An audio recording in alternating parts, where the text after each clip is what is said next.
په خوست ولایت کې د زون په سطحه د څلورو لوبډلو د فوټسال یو ورځنۍ لوبې ترسره کړې.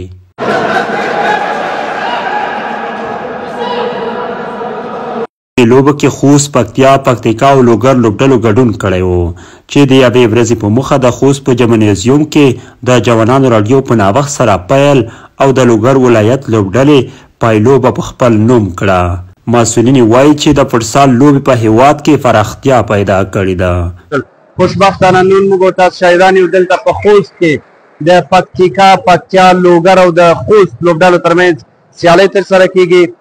دا زموږ لپاره او زموږ د کاري ټیم لپاره او په ټوله کې د ځوانانو لپاره یو لوی لاسته راوړنه ده چې د لومړي ځل لپاره د پکتیکا لوبډله، د لومړي ځل لپاره د خوست لوبډله د فوټسال لوبې ترسره کوي. نو زه هیلهمند یم چې په همدغه لوبو څخه او له همدغه لوبو څخه د دوی د پرمختګ پیلامه وشي.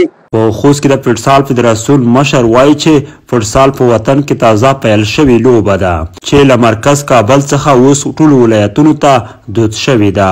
دوی وایي چې تر خپله وسې ورته په خوست کې جمنازیوم کې فوټسال لوبغاړو ته لازم امکانات برابر کړي دي. چې نن ورځې میچ ترسره کیږي، د ټولو ټیمو څخه ډیره مننه کوو چې دغې ته موږ ټوله هر شی سهولتونه موږ برابر کړي دي چې دلته دغه فوټسال چې لږ په مخ حرکات وکړي. دا اولین ځل دی چې په خوست کې فوټسال حرکات نه و، اوس یې نوی شتون پیدا کړی دی. لوبغاړي دغه لوبې د ځان لپاره په ورزشي برخه کې مهمه رشته بولي او له مسؤلو کسانو غوښتنه کوي چې دا ډول مسابقې ورته زیاتې ترتیب کړي. مونږ دا غوښتنه ده چې دغه فوټسال مخکې خوست کې رواج نه و، دا اوس نوی رواج شوی ده. نو مونږ یې حکومت نه، تجارونو نه، خلکو نه دا غوښتنه لرو چې باید دا حمایت کې اور وي ته وکړي تر څو ځوانان وکولی شي چې دغه فوټسال رواج کې د ورزشکارانو لپاره د ښې او د حمایت لپاره باید موږ ته ډېر داسې لږ غوندې مسابقات برګزار کړي، ځکه چې د موږ ورزشکاران نه یو حمایت وسي، رشد وسي.